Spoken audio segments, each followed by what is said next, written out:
Assalamualaikum warahmatullahi wabarakatuh. Perkenalkan, nama saya Siti Aulia Putri. Saya salah satu mahasiswa Stikes Mitra Adiguna Palembang dengan NIM SKP 22020778P. Baiklah, di sini saya akan sedikit menjelaskan tentang buta warna, di mana kita akan membahas 7 poin. Yang pertama itu ada definisi atau pengertian, kemudian etiologi, kemudian manifestasi klinis atau tanda dan gejala, kemudian patofisiologi, komplikasi, penata laksanaan, dan pemeriksaan penunjang. Baiklah, langsung saja kita akan membahas tentang pengertian. Pengertian buta warna adalah ketidakmampuan untuk membedakan persepsi beberapa warna atau semua warna, di mana orang normal mampu membedakannya. Atau juga bisa disebut penglihatan warna-warna yang tidak sempurna. Buta warna juga dapat diartikan sebagai suatu kelainan yang disebabkan ketidakmampuan sel-sel kerucut atau konsel pada retina mata untuk menangkap suatu spektrum warna tertentu, sehingga objek yang terlihat bukan warna yang sesungguhnya. Kemudian etiologi buta warna itu dibagi menjadi 3. Yang pertama, monokromasi atau buta warna total. Kemudian dikromasi, hanya 2 sel kerucut yang berfungsi. Yang ketiga, anomalus trikromasi atau 3 sel kerucut berfungsi tetapi salah satunya kurang baik. Dari semua jenis buta warna, kasus yang paling umum adalah anomalus trikromasi, yaitu yang 3 selnya berfungsi namun salah satunya ada yang kurang baik, khususnya deuteronomali, dan mencapai angka 5% dari pria.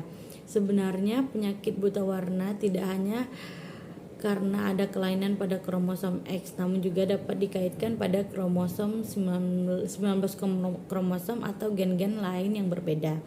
Beberapa penyakit yang diturunkan seperti distrofi sel atau sel kerucut atau akromatopsia juga dapat menyebabkan seseorang menjadi buta warna. Kemudian manifestasi klinis atau tanda dan gejala. Tanda seorang mengalami buta warna tergantung pada beberapa faktor, apakah bisa jadi genetik, penyakit, atau memang tingkat buta warnanya sudah total atau sebagian. Gejala umum adalah kesulitan membedakan warna merah dan hijau, ini yang paling sering terjadi, atau kesulitan membedakan warna biru dan hijau, ini jarang ditemukan ya. Kemudian ada juga yang jarang ditemukan itu seperti objek terlihat dalam bentuk bayangan abu-abu juga ada, tapi tidak banyak ditemukan. Kemudian gangguan persepsi warna dapat dideteksi dengan menggunakan tabel warna khusus yang disebut dengan ishura atau test plan. Pada setiap gambar terdapat angka yang dibentuk dari titik-titik berwarna. Gambar digantung di bawah pencahayaan yang baik dan pasien diminta untuk mengidentifikasi angka yang ada pada gambar tersebut. Ketika pada tahap ini ditemukan adanya kelainan, maka akan dilakukan pemeriksaan pada tahap yang lebih tinggi. Kemudian patofisiologi buta warna ini bisa dari kongenital dan bisa juga dari penyakit atau lansia. Kalau dari kongenital itu biasanya diturunkan oleh kromosom X tadi ya, lalu terjadilah gangguan persepsi. Kalau dari penyakit atau lansia biasanya dia akan degenerasi makula, kemudian menjadi kerusakan foto pigmen sel kerucut, lalu penurunan tajam penglihatan, gangguan warna, dan gangguan persepsi. Ujung-ujungnya juga akan gangguan persepsi antara kongenital dan penyakit atau lansia kalau dari patofisiologinya. Kemudian komplikasi yang akan didapatkan pada pasien-pasien buta warna total ataupun sebagian itu adalah rabun dekat, mata malas, ketajaman penglihatan menurun, sensitif dengan cahaya terang, serta nistagmus. Lalu pemeriksaan penunjangnya, di sini pemeriksaan penunjangnya itu ada 4 pemeriksaan. Yang pertama dengan optalmoskop, suatu alat dengan sistem pencahayaan khusus untuk melihat bagian dalam mata, terutama retina dan struktur terkaitnya. Kemudian dengan tes penglihatan. Dengan tes penglihatan ini dibagi menjadi dua, dengan uji isyara dengan memakai sejumlah lempeng polikromik yang berbintik-bintik. Warna primer dicetak di atas latar belakang mosaik, bintik-bintik serupa dan aneka warna sekunder yang membingungkan. Bintik-bintik primer disusun menurut pola, angka atau geometrik yang tidak dapat dikenali oleh pasien yang kurang persepsi warna. Kemudian dengan uji pencocokan benang dari sebuah gelendong benang.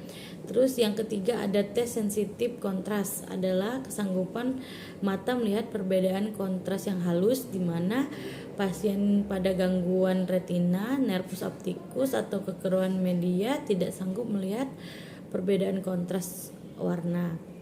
Keempat ada tes elektrofisiologik. Di sini dibagi menjadi dua, elektroletingrafi atau ERG, kemudian trookulografi EOG ya. Lalu penata laksanaannya, penata laksanaan ini ada penata laksanaan sebelum terjadi penyakit buta warna atau pencegahan saat sudah terkena buta warna.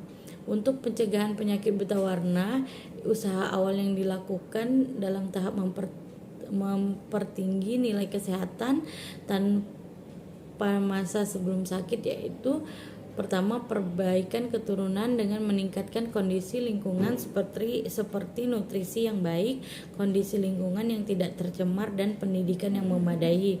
Kemudian konsultasi dengan orang-orang ahli di bidang hereditas sebelum melakukan pernikahan. Ketiga, mengikuti pendidikan kesehatan ataupun penyuluhan tentang kenali penyakit genetika lebih dini agar dapat mempelajari tentang buta warna ataupun kekurangan dirinya. Keempat, ajarkan kepada anak-anak tentang situasi yang sebenarnya. Jadilah terbuka untuk keluarga, terutama kepada anak-anak. Bantulah mereka memahami tentang buta warna yang diderita. Kemudian pencegahan saat terkena buta warna, mengenali dan memahami penyakit pada tingkat awal terlebih dahulu atau menentukan diagnosa sejauh mana penyakit yang sudah diderita. Terus dengan mendeteksi secara dini terhadap penyakit buta warna dengan tes warna citra ishara, dengan pengklasifikasian warna berdasarkan nilai hue, intensity, dan saturasi atau HIS. Dapat juga digunakan untuk memodifikasi warna tersebut secara proporsional sesuai dengan tingkat buta warna seseorang. Yang kedua, mengadakan pengobatan yang tepat dan segera. Pengobatan awal yaitu dengan mengasosiasikan penderita buta warna dengan objek tertentu supaya dia tidak kesulitan, misalnya menghafalkan warna rambu-rambu lalu lintas. Pembatasan kecacatan dan berusaha untuk menghilangkan gangguan kemampuan yang diakibatkan oleh penyakit itu sendiri ya. Kemudian ada juga langkah-langkah pencegahan atau usaha yang dapat dilakukan untuk mengurangi kecacatan akibat buta warna. Yang pertama, menggunakan kacamata lensa warna. Kemudian ada juga rehabilitasi ya. Rehabilitasi ini dibagi menjadi tiga. Ada rehabilitasi fisik, rehabilitasi mental, rehabilitasi sosial. Kalau rehabilitasi fisik itu seseorang yang terkena atau menderita buta warna perlu mendapatkan rehabilitasi dengan terapi pengobatan dan terapi warna khusus bagi penderita buta warna agar dapat mengasosiasikan warna pada objek tertentu. Kalau rehabilitasi mental itu melakukan komunikasi secara personal terutama bagi anggota keluarga. Dengan berkomunikasi dapat membantu meningkatkan kepercayaan dirinya sehingga dapat masuk dalam lingkungan masyarakat, terutama lingkungan pekerjaannya nanti. Terus yang terakhir, rehabilitasi sosial. Rehabilitasi sosial vokasional ini dengan memberikan kedudukan akan pekerjaan yang sesuai dengan kondisi penderita buta warna, misalnya pekerjaan di bidang seni, sastra, dan wirausahawan. Baiklah,